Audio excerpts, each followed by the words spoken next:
შთაბეჭდილება იქნება, რომ ჩვენ ჯარი საერთოდ არ აკვავს. საერთოდ არანაირ არა, ჯარი ყავს, ინაუგურაციაზე მივლენ ახლა ბატონო. აი ინაუგურაციაზე მინდოდა სწორედ მეთქვა. კი ბატონო. თუ აქამდე ქონდათ შესაძლებლობა, რომ ასე თუ ისე თავის პოზიცია გამოემჟღავნებიათ და ეფიქსირებიათ, როგორც მე ვამბობ. ეხლა არიან გამოუვალ მდგომარეობაში. მალე არის ინაუგურაცია. ამ ინაუგურაციას ყველა წესით, ну, ყოველ შემთხვევაში აქამდე ასე იყო, ჯარი უნდა დაესწროს, ფიცი უნდა დადოს თავარსარდლის წინაშე და მე ჩაატაროს აღლუმი. აი ეს არის ძალიან დელიკატური მომენტი. ეს არის საინტერესო მომენტი. რაც გააკეთებს, ხო.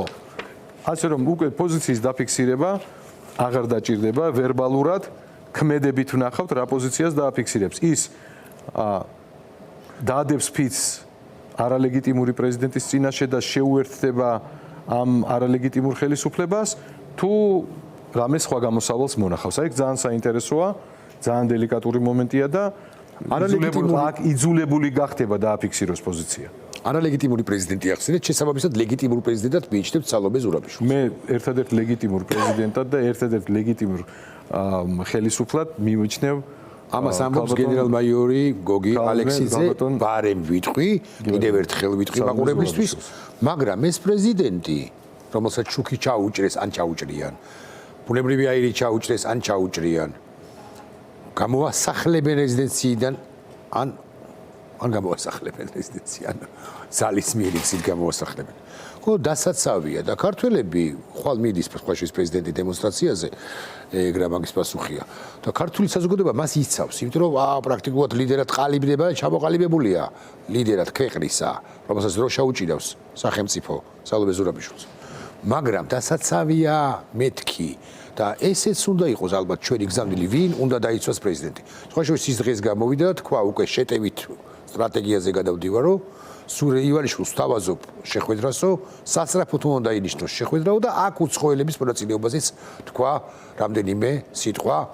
მათ შორის მკვეთრი სიტყვების თქვა ევროკავშირის, ევროპარლამენტის წინაშე ქალბატონმა ზურაბიშვილმა. აი მითხარით თქვენი პოზიცია მას უნდა. ნუ ჩემი პოზიცია ნათელია. მე ორი მიმართვა გავაკეთე მიუხედავად იმისა, რომ მაინც და მაინც აქტიურად არ ვაკეთებ ესეთ რამეს, მაგრამ მეორე მიმართვაც იყო.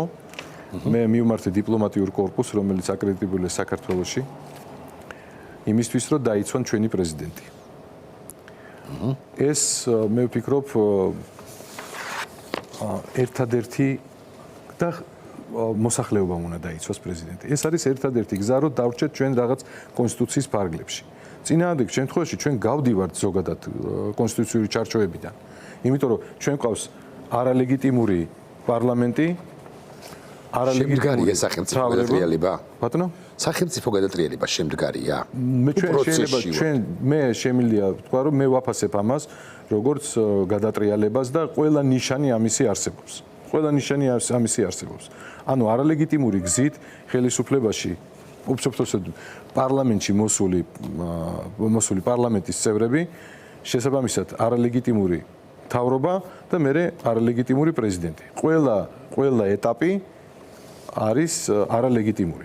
სხვათა შორის უნიკალური შესაძლებლობა აქვს ქართულ ოცნებას თავის ლეგიტიმაცია დაამტკიცოს. უნიკალური დანიშნოს რიგგარეშე არჩევნები. თუ ესეთი დარწმუნებულია, რომ არის დღევანდელი ხელისუფლება და მას საქართველოს მოსახლეობის უმრავლესობა მიცა ხმა, დანიშნოს ეს არჩევნები და დაგვიმტკიცოს სულ ყველას, რომ ლეგიტიმური ხელისუფლება, მაგრამ ამას არ აკეთებს, იმიტომ რომ იცის, რომ ეგრე არის. არჩევნების დანიშნვისთანავე, ოღონდ სამართლიან თუ ჩაატარებს ამ არჩევნებს, გენერალო, ქართული ოცნება აპრიორი მარცხდება. ამიტომ არ დანიშნავს. გარდა იმ ამბისა, რომ FSB არ დაანიშნინებს და ასე შემდეგ და ასე შემდეგ. მაგრამ მე ზუსტად იგივე ლოგიკიდან გამომდინარე ვამბობ, რომ როდესაც ვიღაცა ამტკიცებს, რომ მე ლეგიტიმური ვარ, მას წესით არ უნდა ეშინოდეს, რომ ეს ლეგიტიმაცია კიდევ ერთხელ დაამტკიცოს, ხო სწორია? კი, რასაკვირველია. ჩვენ ვხედავთ საპირისპირო პროცესს.